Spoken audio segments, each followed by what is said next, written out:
하나가 될 때 가지게 되는 힘은 굉장히 놀라운 것입니다. 작은 힘이라도 그것들이 하나가 될 때에는 새로운 힘과 능력을 가지게 됩니다. 제가 자주 드리곤 하는 이야기 중에 하나인데, 남녀가 부부로 한 몸을 이루기 전에는 각각 남녀로 있을 뿐입니다. 그 자체로 특별한 힘이 있는 것은 아닙니다. 그러나 부부로 한 몸을 이루게 되는 순간부터 새로운 생명을 잉태할 수 있는 힘, 이 새로운 힘이 주어지게 되는 겁니다. 이처럼 하나가 된다는 것은 굉장히 중요하고 새로움을 가지는 일이다. 반면 큰 힘을 가지고 있더라도 하나가 되지 못하고 이 힘이 분열되어 버린다면 결국 산산이 흩어지고 먼지가 되어버리고 맙니다. 이것은 세상 역사가 증명하고 있는 부분이고, 우리 역사 가운데서도 여러분께서 외란과 호란 같은 큰 일이 이 나라에 있었을 때에 실은 외세의 위력보다는 나라가 내분된 것이 나라를 더 어렵게 했다는 것 잘 알고 계실 겁니다. 그게 역사의 증명입니다. 이걸 보면 한마음 한뜻으로 하나가 되는 것보다 참 중요한 일은 없구나. 아무리 힘이 작아도 하나가 되면 달라져요. 교회도 마찬가지입니다. 교회가 복음 안에서 하나가 될 때 교회는 참 영광스러운 주님의 역사를 경험하고 또 그 역사를 드러내는 통로가 될 수 있습니다.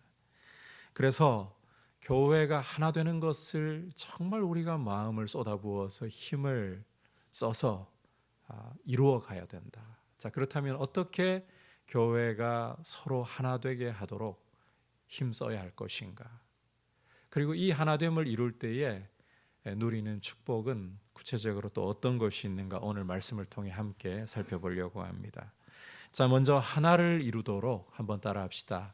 약한 자의 약점을 담당해야 합니다. 우리가 서로 하나를 이루도록 약한 자의 약점을 담당을 해야 합니다. 단 원리가 있습니다. 선을 이루고 덕을 세우도록 약한 자의 약점을 담당하자. 자, 1절 다시 한번 함께 읽도록 하겠습니다. 시작. 믿음이 강한 우리는 마땅히 믿음이 약한 자의 약점을 담당하고 자기를 기쁘게 하지 아니할 것이라. 자, 이 말씀은 1차 수신자인 로마 교회를 염두에 두고 읽어야 하는 말씀입니다. 함께 읽은 말씀에서 믿음이 강한 우리라는 것은 복음의 자유를 누리고 마음껏 우상에게 바친 고기라도 먹을 수 있는 이방인 그리스도인들을 가리키고 있습니다. 바울은 이방인 그리스도인들에게 복음 안에서 원하는 대로 음식을 먹을 수 있는 자유를 누릴 수 있지만 그 자유를 자기 원하는 대로 다 누리려고만 해서는 안 된다. 아니, 오히려 마땅히 믿음이 약한 자의 약점을 담당해야 한다. 믿음이 약한 자의 약점을 담당해야 한다. 자기를 기쁘게 하지 말아야 한다. 이렇게 말씀을 하고 있습니다.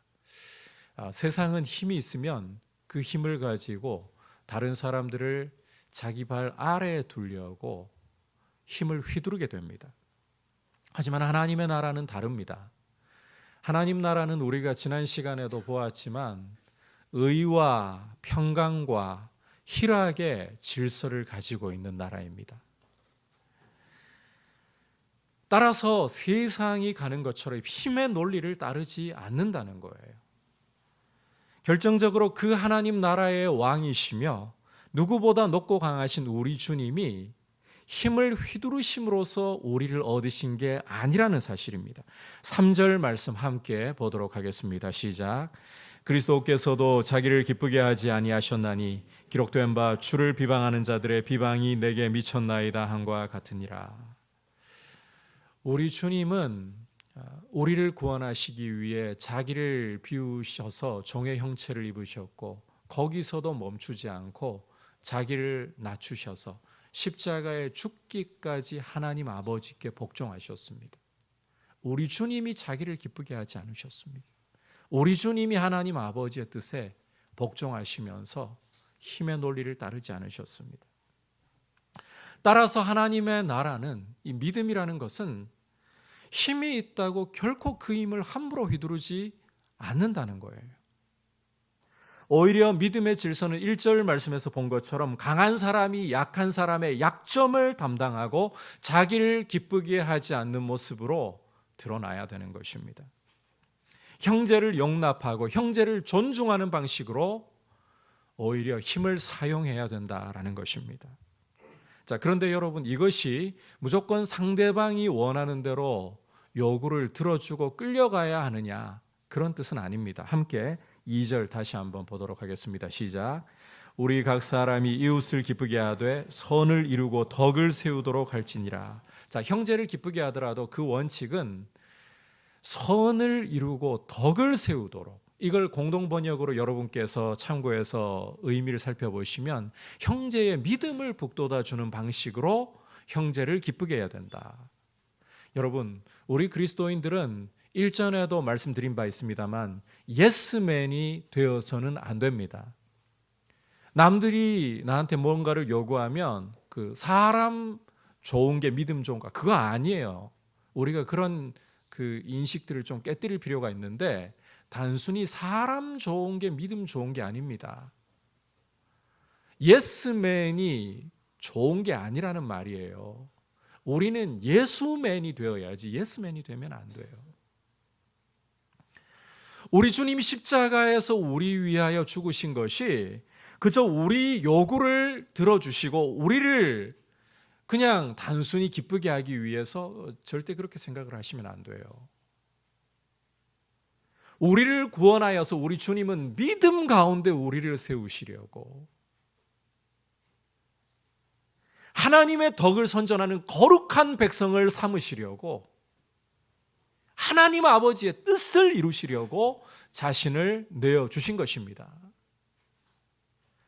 선을 이루고 덕을 세우도록, 형제들의 믿음을 북돋아 주도록, 이것이 우리가 형제들의 약점을 담당하는 원리이고 자신을 기쁘게 하지 않고 형제를 기쁘게 하는 원리가 되어야 되는 거예요.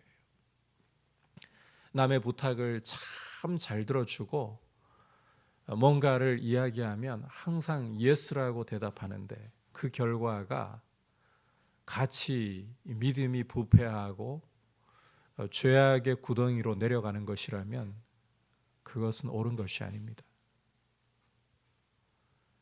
형제의 연약함을 우리가 담당을 하되 믿음을 북돋아 주도록, 이 사실을 꼭 기억하셔서 교회를 하나 되게 하는데 우리가 힘을 쏟아붓는, 힘을 잘 사용해서 하나님이 기뻐하시는 방법으로 이 힘을 사람을 세우고 믿음을 세우는 방식으로 우리가 잘 사용할 수 있기를 주님의 이름으로 축복합니다. 좀 실제적으로 이야기를 드리자면요, 여러분, 루터 같은 경우는 그런 이야기를 했어요. 종교개혁자인 루터는 우리 돈주머니가 불을 받아야 된다. 이 이야기를 드리는 것은 여러분께서 이제 직업 전선에서 돈을 버시고 난 후에 여러분 생활에 필요한 것, 또 저축해야 될 것, 미래를 대비하기 위해 저축해야 할 것, 이러한 부분들을 베이스로 생각하고 전제로 두고 가야 하는 이야기겠죠. 그런 가운데에서 우리가 살다 보면요, 낭비하지 않으면 또 우리에게 하나님께서 때때로 평상시에 쥐게 되는 것보다 더 수입을 주시는 경우들이 있어요. 그럴 때는 뭐 그런 것 가지고 이제 뭔가 또 안 하던 새로운 일을 하고 싶을 수도 있습니다만, 그렇게 하셔도 돼요. 그런데 이 물질이 나한테 평상시와 다르게 더 주어지면서 어떤 형제가 내 눈에 밟히기 시작하고 그 형제의 고통이 마음에 오잖아요. 그때는 그 물질을 왜 주셨을까요? 그냥 나 좋은 거 다라고 주신 게 아니에요.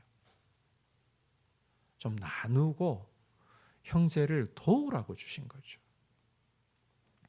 우리가 좀 실제적으로 이런 생각을 할 줄 알아야 되는 겁니다.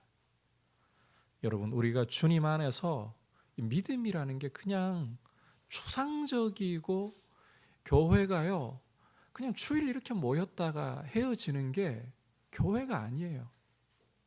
서로를 돌아보고 서로를 믿음 안에서 서도록 북돋아 주기 위해서 이렇게 함께 모임으로써 주님의 은혜를 이 공동체의 예배를 통해 풍성히 경험하고, 우리의 삶 속에서 서로, 여러분 밖에 나가가지고 그 믿음으로 살아가는 사람들 요즘 자꾸 줄어가고 있습니다.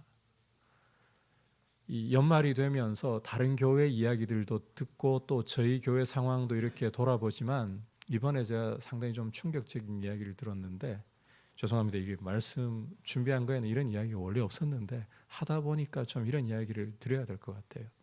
이번에 총신 드디어 미달 사태가 났다고 합니다. 이제는 목회자를 찾는 것도 앞으로 점점 힘들어질 거예요. 물론 교회 수도 줄어갈 가능성이 굉장히 높습니다. 여러분들께 부정적인 이야기를 단순히 하려고 이 이야기하는 거 아닙니다. 주님의 교회는 음부의 권세가 결코 이기지 못하고, 진정한 주님의 교회는 절대로 쇠하지 않습니다. 그러나 가시적인 교회, 이 땅의 교회는 앞으로 여러분 약해질 것 감수해야 됩니다. 각오해야 됩니다. 그런 시대가 와요. 이런 상황 속에서 우리가 움츠러 있을 것이 아니라 정말 그리스도인답게 살아가는 게 어떤 것일까를 고민하면서 우리의 삶 속에 조금이라도, 여러분 일주일에 한 번이라도, 한 형제라도 생각하면서 서로를 돌아보려고 하는, 우리 각자의 삶이 바쁘고 우리 각자의 삶이 여러 가지 힘들게 때로는 찌들어 사는 경우도 있다는 거 충분히 이해합니다. 그런데 우리가 안으로 할수록 더 찌들어 가요. 여러분 밖으로 눈을 돌려서 적어도 주중에 한 사람이라도 우리 성도 가운데에 내가 가지고 있는 작은 힘이라도 나눌 수 있는 게 있다면 나누고, 여러분 그게 물질적인 것이어야만 합니까? 아니잖아요. 문자 한 통이라도 내가 나눌 수 있잖아요. 때로는 좀 정성스럽게 가자면 손편지를 쓰는 것도 굉장히 큰 유익을 줄 수가 있어요. 이렇게 우리가 서로를 좀 실제적으로 돌아보려고 하는, 믿음이 약한 자의 약점을 담당하고 자기를 기쁘게 하지 않고 오히려 믿음의 형제들을 그 믿음을 북돋아서 일어서게 만드는 이런 공동체로 우리가 하나됨을 이루어가기를 힘쓰기를 축복합니다. 이제 하나 될 때 어떤 축복이 따라오느냐, 두 가지 축복이 따라오는데, 하나는 하나님이 주시는 인내와 위로를 경험하게 되고 그리스도를 닮는 축복을 누리게 된다. 자, 첫 번째로는 하나님 주시는 인내와 위로를 경험하고, 두 번째로는 그리스도를 닮는 축복을 누리게 된다. 이게 교회가 하나 될 때에 풍성하게 누리는 축복이에요. 함께 4절부터 6절까지 한 목소리로 보겠습니다. 시작. 무엇이든지 전에 기록된 바는 우리의 교훈을 위하여 기록된 것이니 우리로 하여금 인내로 또는 성경의 위로로 소망을 가지게 함이니라. 이제 인내와 위로의 하나님이 너희로 그리스도 예수를 본받아 서로 뜻이 같게 하여 주사 한 마음과 한 입으로 하나님 곧 우리 주 예수 그리스도의 아버지께 영광을 돌리게 하려 하노라. 함께 읽은 말씀 4절에서 전에 기록된 바라는 것은 구약 성경의 기록을 가리킵니다. 구약 성경 말씀을 가리키고 있어요. 구약 성경을 주신 목적 중에 하나가 우리의 교훈을 위한 것이다. 좀 더 구체적으로는 이어서 설명하는 것처럼 성도가 인내하고 성경의 위로를 통해서 마침내 소망을 가지게 되는 것이다. 이렇게 설명을 하고 있어요. 구약 성경을 주신 목적 중에 하나가 우리의 교훈을 위한 것인데, 인내하도록 하고 위로를 줌으로써 마침내 소망이 이루어지게 하는 것. 자, 바울이 이 말씀을 기록할 당시만 해도 성경하면 구약 성경이 전부였습니다. 오늘 우리가 가지고 있는 것처럼 신약 성경이 없을 때예요. 하지만 우리는 완성된 성경을 가지고 있기 때문에 이 말씀을 신구약 전체로 이해를 하는 것이 합당할 겁니다. 자, 하지만 우선은 이 말씀의 1차 수신자인 로마 교회를 염두에 두고 보자고 했었잖아요. 그러니까 바울의 말은 구약 성경을 통해서 로마 교회가 인내와 위로를 얻는 것이 성경을 주신 굉장히, 또 사도 바울이 오늘 성경 말씀을 언급하는 굉장히 중요한 목적이라는 거예요. 더욱이 그 말씀을 주신 하나님이 인내와 위로를 주시는 분이라고 언급을 하면서 바울은 로마 교회가 예수님 본받게 되기를 간구를 하고 있습니다. 그 말인즉슨 하나님이 주시는 이 인내와 위로의 통로가 성경이다. 하나님이 주시는 인내와 위로의 통로는 성경이다. 그리고 하나님이 인내와 위로를 주시는 결과는 예수님을 본받는 것이다. 이 말이 되는 것입니다. 여러분 기억하십시오. 성경을 통해서 하나님이 인내와 위로를 주시고, 따라서 우리가 성경 말씀에 우리의 마음을 쏟고 귀를 기울일 때에 우리는 인내를 얻기 시작하고 위로를 알게 되기 시작한다는 거예요.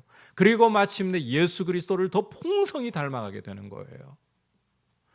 그러니까 이 성경을 가까이 함이 없이 여러분이 하나님의 인내를 어디서 발견하고 위로를 어디서 발견하고 그리스도를 닮아가는 과정이 어떻게 이루어질 수 있겠느냐.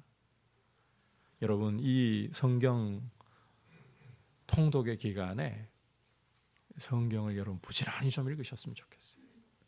그걸 계기로 몰아가지고 2달 동안에 읽고 끝 이게 아니고 1년 동안 끝 내 할 일 다 했어가 아니고 계속해서 또 말씀을 읽어나가고자 하는 이런 불이 우리 속에 좀 붙었으면 좋겠습니다. 기억하십시오. 성경을 통해 하나님은 인내와 위로를 우리에게 주시고 그리스도를 본받게 하신다. 그리고 예수님 닮게 하신다. 예수님 닮게 하신다. 이 예수님 닮는 것에 대해서는 5절, 6절에서 그 모습을 좀 더 구체적으로 보여주는데, 이것은 로마 교회 성도들이 서로 뜻이 같게 해주셔서 한 마음과 한 입으로 하나님 아버지께 영광 돌리게 되는 것. 결국 예수님 본받는 것은 교회가 하나 되는 모습으로 열매를 맺는다는 거예요. 이해하시겠죠? 이 정리를 해보면 교회의 하나됨이라는 것은 그 가운데 이런 축복을 담고 있다는 거예요. 하나님이 성경을 통해 주시는 인내와 위로를 경험하고 예수님을 본받는 것이라는 이런 축복을 담고 있다는 거예요. 여러분 축복 그러니까 돈 많이 벌고, 우리 피부에 딱 와닿는 게 실제 요즘 세상에서는 돈 많이 버는 거, 경기가 참 어려우니까요 돈 많이 버는 거, 입시철이 되었고 이제 수능이 오는 목요일에 있으니까 우리 자식, 내가 비록 돈 많이 벌고 잘 편하게 살지는 못했어도 내 자녀 좋은 대학 가가지고 좀 출세하는 걸 보는 것, 뭐 이런 거 저런 거 없어도 내 몸 건강하게 이 100세 시대에 고통받지 않고 병상에 드러눕지 않고 살다가 가는 것, 뭐 이런 것들을 우리가 떠올릴 수 있을 것 같습니다. 그런데 교회가 여러분 정말 누릴 수 있는 축복 중에 하나가 이 하나됨을 통해서 하나님의 인내와 위로를 경험하고 그리스도를 본받는 것이다. 이게 진짜 축복이라는 사실을 여러분 잊어서는 안 됩니다. 따라서 우리가 어떻게 하든지 간에 거룩함으로 하나가 되려고 하는 그런 몸부림을 교회가 쳐야 되는 거예요. 진리를 훼손하는 문제가 아니라면 우리가 서로에게 먼저 자기를 부인하면서 양보할 줄 아는 모습으로 교회를 하나 되게 하자. 제가 신대원 다닐 적에 채플 시간에 오셔서 한 목사님이 말씀을 전하셨는데 그 말씀이 아직도 제 마음속에 생생하게 남아 있습니다. 말씀 중간에 이런 이야기를 하시더라고요. 목회를 하시면서 진리의 문제가 아니라면 목사님 당신 뜻대로 한 번도 고집을 세워보시고 당신 뜻대로 하려고 하신 적이 없었답니다. 그런데 참 놀랍게도 목사님 당신 뜻대로 안 된 적이 또 없더래요. 이게 무슨 말인가 하면 자기를 부인하고 진리 아닌 문제에서는 고집 세우지 않고 양보하는데 하나님이 세워주시더라는 거예요. 여러분, 진리를 지키고 말씀대로 순종하기 위해서는 우리가 목숨을 걸어야 합니다. 진리 아닌 것에는 목숨 걸지 말아야 돼요. 교회의 문제는 사실상 진리에는 목숨을 걸지 않은 채 진리 아닌 것에다가 목숨을 걸고 절대로 양보를 하지 않으려고 하는 데서 나오는 것입니다. 거기에서 교회가 분열되고 깨어지는 일이 발생하는 것입니다. 여러분, 진리를 훼손하는 일도 아닌데 서로 고집 세우면서 양보하지 않고 내 뜻대로 가야 돼. 이 교회의 재앙이에요. 교회 숫자가 적거나 헌금이 부족하거나 힘이 없어서 교회의 재앙 아닙니다. 절대로 그렇지 않습니다. 지금 총신신대원 미달 사태가 났다고 그게 우리 한국교회의 재앙? 저는 그렇게 생각하지 않습니다. 교회가 진리 아닌 것에 목숨 걸고 서로 다투는 것이 재앙이에요. 반면 눈에 보이는 힘이 부족해도 예수님을 닮아가려고 하고 자기를 주장하기보다 오히려 서로를 믿음으로 북돋아 주면서 세우려고 하는 것, 이게 교회의 축복이에요. 성경을 통해 하나님의 인내와 위로를 알게 되고 그리스도를 본받아가는 게 진짜 축복이라는 거예요. 여러분, 요한계시록에서 우리 주님의 칭찬을 받았던 두 교회, 소아시아 7교회 가운데 우리 주님의 칭찬을 받았던 두 교회, 서머나 교회나 빌라델비아 교회를 보십시오. 이 교회들은 4대 교회처럼 눈에 띄게 규모가 큰 것도 아니고 돈이 많았던 것도 아니고 사람 숫자가 넘쳐났던 것도 아니고 오히려 큰 고통 속에, 박해 속에 위협을 받고 있었습니다. 숫자도 적어요. 가지고 있는 능력도 적어요. 그런데 왜 이런 작은 교회들, 볼품없어 보이는 교회들을 오히려 주님이 칭찬하시느냐? 그들이 인내하면서 주님의 말씀을 지키려고 했기 때문이에요. 너희가 작은 능력을 가지고도 내 말을 지키려고 힘을 썼구나. 내가 그거 안다. 이제는 내가 너희를 지켜줄게. 너희를 내 성전의 기둥이 되게 해줄게.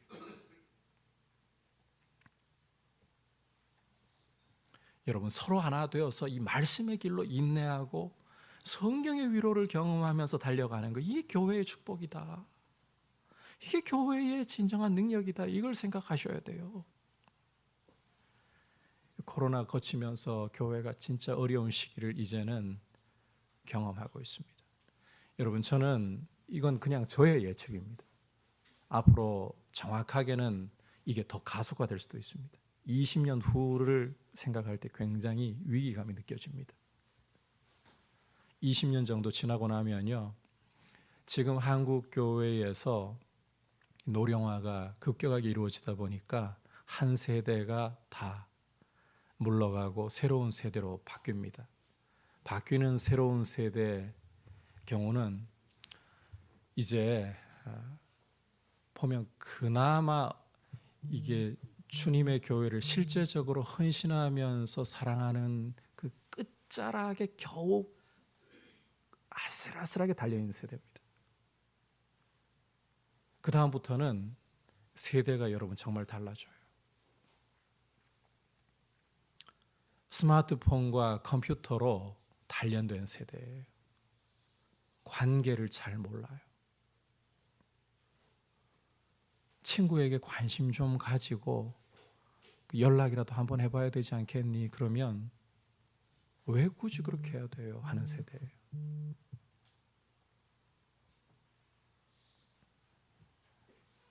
여러분, 이런 세대가 우리 한국 교회의 허리를 차지하게 된다. 저는 아찔합니다, 솔직히. 그래서 사실 우리 목사님들께도 그런 이야기를 사석에서 한 번씩 했었어요. 우리 선배 목사님들 우리 보고 참 안 됐다라고 하는데, 목회하면서 그래도 우리는 복을 누리고 있는 세대인 것 같다. 여러분들이 진짜 참 이 목회 현장에서 만만찮은 상황을 직면할 것 같다. 그런데 여러분, 이런 상황이 오늘 여러분들 이게 암울한 생각 가지시라고 이런 이야기를 하는 게 아닙니다. 이런 암울한 상황이 도래해도요, 세상이 아무리 교회를 부정적으로 바라보고 교회를 욕해도요, 그런 것 때문에 교회가 정말 무너지는 게 아닙니다. 돈과 숫자가 부족해서 교회가 진정한 위기를 맞는 거 아닙니다. 오히려 교회가 교회답지 못한 것, 이런 시대가 와도요, 저는 분명하게 선언할 수 있습니다. 교회가 교회다움을 이루기 시작한다면, 교회가 진리 안에서 하나가 되고 진리의 문제가 아닌 것에서는 서로 양보하고 서로를 받아줄 줄 아는 모습으로 교회가 주님을 닮아가고자 한다면, 주님의 인내와 위로 가운데 서 있다면, 아무리 어려운 시대가 와도 하나님은 동일하게 역사하고 계십니다. 하나님은 동일하게 살아계십니다. 교회를 다시 일으키시고 그 가운데서도 주님의 빛을 발하도록 교회를 사용하실 줄 믿습니다. 여러분, 우리가 그 거룩한 긍정을 가지고 있어야 돼요. 하나님께 능치 못함이 어디 있습니까? 문제는 하나님 백성된 우리에게 있는 것이에요. 다니엘의 세 친구들을 보시면 풀무불에 던져질 위기 속에서도 몸을 바쳐서 하나님을 의지할 때에 어떤 역사가 나타났습니까? 여러분, 이 느부갓네살이라는 바벨론 왕은 성격 불같이 급한 사람이었고, 강단에서 참 쓰기는 그렇지만 이 표현이 딱 맞는 성격, 지랄 맞아요, 성격이. 어느 정도인가 하면 너희를 내 손에서 건져낼 신이 어디 있겠느냐, 말이 되는 소리를 해야죠. 그런데 다니엘의 세 친구가 몸을 바쳐서 하나님을 의지하고 우상에게 절하지 않으려고 할 때, 풀무불 속에 던져져도 그들은 머리털 하나 그을르지 않고 옷에 불탄 냄새조차 없고, 오히려 거기에 하나님의 아들과 같은 이가 함께했다. 신약으로 이야기하면 예수님이 그 자리에 오셨다는 거예요. 이걸 보고 느부갓네살이 완전히 충격에 빠진 거죠. 무장해제가 다 되어버렸어요. 내 손에서 건져낼 수 있는, 능히 건져낼 수 있는 신이 어디 있겠느냐 하던 사람이 그 입에서 이처럼 구원할 수 있는 신은 달리 없다. 이런 대반전이 일어나요.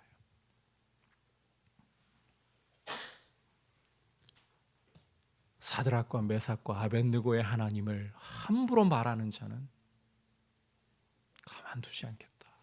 이런 반전이 일어나는 거예요. 여러분, 이것은 세상이 바뀌어서가 아닙니다. 하나님의 백성, 여러분, 사드락 메삭 아벳느고 그리고 이 벨드사살이라고 불렸던 다니엘이 처한 형편을 보십시오. 나라가 바벨론에 패망해가지고 포로로 끌려가 있는, 왕궁에서 자기 이름도 못 쓰고 다니엘이라는 이름도 제대로 못 쓰고 아사랴라, 미사엘이라 이런 이름도 제대로 못 쓰고, 사드락 메삭 아벳느고 바벨론 신들의 이름을 쓰고, 말도 우리 일제처럼 바벨론 말 다 배워야 되고, 게다가 그 충격이 끝이 아니에요. 고대 세계관으로는 패배한 신을 섬기는 초라한 자들, 그런 세상 속에서, 그런 제국의 위압감 속에서 여러분 하나님의 능력이 쇠하였습니까? 소수라도, 다른 세 사람이라도 하나님께 몸 바쳐 자신을 드릴 때에 하나님이 하나님 되심을 증명하시잖아요. 그게 교회의 영광 아닙니까? 문제는 우리에게 있는 거예요. 진정한 축복을 무엇으로 생각하는가? 세상과 같이 흘러가면 안 돼요. 교회는 진리의 문제가 아니라면 자기를 부인하고서 서로 양보하면서 하나 되는 모습 세워가는 것, 진리에는 목숨 거는 것, 이 교회의 영광인 거죠. 이 교회의 축복인 거죠. 크신 하나님 앞에서 여러분 세상의 흐름을 두려워하기보다 믿음으로 서기를 우리가 소망하고 교회의 하나됨을 위해 달려갈 수 있기를 축복합니다. 이제 마지막으로 교회가 어떤 위상을 가지고 있느냐 한번 따라 합시다. 교회는 세상을 통일하시려는 하나님 역사의 결정체입니다. 교회라는 것은요, 온 세상을 그리스도 안에서 통일하시려는 하나님 역사의 결정체입니다. 그게 교회입니다. 그게 교회예요. 교회를 참 영광스럽게 보셔야 돼요. 우리 함께 8절 9절 한 목소리로 보겠습니다. 시작. 내가 말하노니 그리스도께서 하나님의 진실하심을 위하여 이는 조상들에게 주신 약속들을 견고하게 하시고 이방인들도 그 긍휼하심으로 말미암아 하나님께 영광을 돌리게 하려 하심이라. 기록된 바 그러므로 내가 열방 중에서 주께 감사하고 주의 이름을 찬송하리로다 한과 같으니라. 자, 이 말씀 속에서 바울은 온 세상을 향하신 하나님의 계획을 잘 드러내고 있습니다. 하나님이 세상에 대해서 가지고 계신 계획은 이 말씀에서 보듯이 온 세상이 하나가 되어서 하나님을 찬송하는 데 있다. 온 세상이 통일되어서 그리스도 안에서 통일되어서 하나님 찬송하는 것이다. 자, 이어지는 10절부터 13절까지는 이 바울이 인용한 말씀 전체가 보면 구약 전체가 이 인용한 구약 전체가 이걸 미리 예언한 구절들입니다. 여러분 귀를 기울이고 한번 들어보십시오. 또 이르되 열방들아 주의 백성과 함께 즐거워하라 하였으며 또 모든 열방들아 주를 찬양하며 모든 백성들아 그를 찬송하라 하였으며 또 이사야가 이르되 이새의 뿌리 곧 열방을 다스리기 위하여 일어나시는 이가 있으리니 열방이 그에게 소망을 두리라 하였느니라. 소망의 하나님이 모든 기쁨과 평강을 믿음 안에서 너희에게 충만하게 하사 성령의 능력으로 소망이 넘치게 하시기를 원하노라. 여러분, 이 바울이 인용한 이 구약 말씀 전체가 보여주는 게 이스라엘만이 아니라 열방이, 온 세상이 주의 백성과 하나가 되어서 함께 하나님을 찬송하는 것이다. 온 세상이 그리스도를 머리로 통일이 되어서 하나 되어서 하나님을 찬송하는 것, 이게 하나님이 온 세상을 향한 계획이고 경영이시라는 거예요. 이 일을 이루실 수 있는 유일한 소망, 유일한 구원의 길이 바로 이새의 뿌리에서 나오시는 예수 그리스도이신 겁니다. 그리스도께서 십자가라는 제단에서 자기의 몸을 하나님의 어린 양으로서 드리심으로써 세상의 모든 죄와 허물을 해결하셨습니다. 그 피로써 세상의 죄를 씻으셨습니다. 그리고 이 예수 그리스도 안에서 이제 이방인과 유대인의 차별이 무너지고 함께 하나님을 아버지라 부르면서 하나님 아버지께 나아갈 수 있는, 찬송할 수 있는 길이 열렸습니다. 다시 여러분께서 8절과 9절로 좀 돌아가 보시면 이 소망, 이 축복을 이루시려고 예수 그리스도께서 할례의 주종자 유대인으로 나셨다. 왜냐하면 이 구원이라는 게요, 그 예수 그리스도 안에서 유대인들과 이방인이 하나 되어서 하나님께 나아가는 이 구원이라는 게 원래 유대인에게서부터 나와야 되기 때문에, 그게 약속이기 때문에, 그런데 이 약속에는 이방인을 긍휼히 여기시려는 하나님의 계획이 원래 담겨 있는 거예요. 그리고 이 일을 그리스도를 통해 이루셨다. 예수 그리스도는 온 세상이 교회라는 공동체로 하나가 되게 만드시는 유일한 길이십니다. 바꿔 말하면 하나님의 계획 속에서 예수 그리스도 안에서 교회는 온 세상 구원의 구심점이고 온 세상 하나됨의 결정체라는 거예요. 우리 주님 다시 오실 날에 알게 될 거예요. 세상은 교회로서 하나가 되는 것이다. 교회가 그런 위상을 갖고 있어요. 여러분, 유대인과 이방인 하면 이 성경이 기록될 당시에는 절대로 하나가 될 수 없는 두 세계였습니다. 에베소서에서도 잘 보여주고 있지만 성전의 구조에서부터 유대인과 이방인 사이에는 막힌 담이 있어요. 그런데 예수 그리스도의 십자가에 흘리신 보배로운 피는 이 벽을 허물고 유대인과 이방인 절대 하나가 될 수 없던 두 개의 세상을 하나가 한 세 사람이 되게 해서 하나님 아버지께 나아가게 만든 것입니다. 성령 안에서 하나 된 교회로, 그게 교회입니다. 절대 하나가 될 수 없는 세상을 한 세 사람으로 만들어 하나님 아버지께 성령으로 나아가게 하는 것, 그게 교회입니다. 따라서 여러분, 결국 세상의 통일은 교회가 아니고는 안 되는 거예요. 이걸 우리가 안다면, 교회의 이런 위상을 생각한다면 교회는 더더욱 하나가 돼야 돼요. 온 세상 통일의 중심에 있고 그 결정체인 교회마저 세상에게 하나됨을 보여주지 않는다면 세상은 어디서 그리스도의 그 역사를 보고 하나님의 경영을 볼 수가 있겠습니까?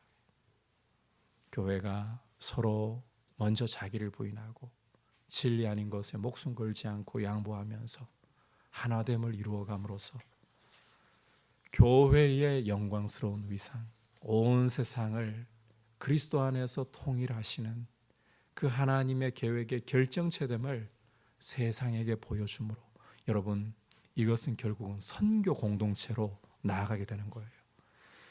저는 미리 좀 말씀드리고 싶습니다. 이제 코로나, 오늘 우리 앞에 예배팀 서면서 싱어들 마스크 벗고 찬양하는 거 보셨죠? 예. 그렇다고 다 자유롭게 벗어도 된다는 말씀은 아니니까 좀 이해를 해주시기를 바랍니다. 이제 사실 코로나가 우리 사회에서는 위험한 1급 전염병으로 더 이상 인식이 안 되고 있습니다. 사람들에게는 거의 사실상 이 계절성 독감 정도 비슷하게 이제 내려왔고, 예전처럼 사람들 거리두기 못합니다, 솔직히. 그런 상황 속에서 이제 교회가 좀 기지개를 켜고 일어나야 돼요. 저는 미리 좀 말씀드리고 싶은데, 여러분 마음속에 이 전도의 양상이 이전과는 달라졌어요. 시대를 우리가 좀 분별할 필요가 있는데, 적어도 1년 동안에 한 영혼은 주님 앞에 좀 인도할 수 있도록 노력하자. 여러분 마음에 내가 생명을 얻었으면 나를 통해 그리스도의 생명이 좀 일어나야 안 되겠습니까? 결과는 주님께 맡기는 것이고요. 한 영혼을 위해서 여러분, 이 교회는 결국 선교의 공동체로 가는 거예요. 열방이 주님 앞에 돌아와 하나님 백성과 함께 하나님을 찬송하게 만든 게 선교 아닙니까? 전도와 선교예요. 여러분 마음에 한 영혼을 품고 좀 공을 들이셨으면 좋겠어요. 저는 일부러 그래서 한 번씩 목사라는 거 티 안 내고 절대 안 밝히고 그러다가 들통나는 경우도 있긴 있지만 단골을 만들기도 해요. 틈을 보고 노리다가 좀 선물 주면서 마음을 얻으려고 그렇게. 여러분 한 해 동안에, 그리고 내년에는 우리 봄 소풍, 가을 소풍 있었던 거 기억나시죠? 그것도 다시 좀 부활하려고 합니다. 그럴 때 좀 문턱 없이 교회로 올 수 있는 기회가 되잖아요. 이러한 부분들 여러분 생각하시면서, 교회는 이 세상 통일의 중심에서 선교의 공동체로, 결국은 예배의 공동체, 최종은 하나님을 찬송하는 예배의 공동체, 이 영광이 이루어지는 모습이 되어야 되는 거예요. 그러려면 하나 되어야 한다. 오늘 여러분 교회의 하나됨이 어떻게 이루어져야 할까? 그리고 그 축복이 무엇일까? 오늘 그리고 마지막으로 교회의 위상에 대해서 보았습니다. 우리가 교회를 하나로 세우기 위해 믿음이 강한 사람은 연약한 자의 약점을 담당하자. 자기를 기쁘게 하지 말자. 단 선을 이루고 덕을 세우는 방식으로, 형제들의 믿음을 북돋는 방식으로. 두 번째로 하나됨이 가져오는 축복, 인내와 위로를 알고 예수님 본받는 것이 이게 진짜 축복이다. 그리고 마지막으로 교회는 온 세상을 하나로 통일하시려는 하나님 계획의 결정체, 세상에게 그 하나됨을 계속해서 이루어가도록 초청하는 선교의 공동체, 마침내는 예배의 공동체다. 이걸 기억하면서 우리가 하나됨을 소중히 여기고 어찌하든지 교회의 하나됨을 위해, 거룩한 하나됨을 위해 힘쓸 수 있기를 주님의 이름으로 축복합니다.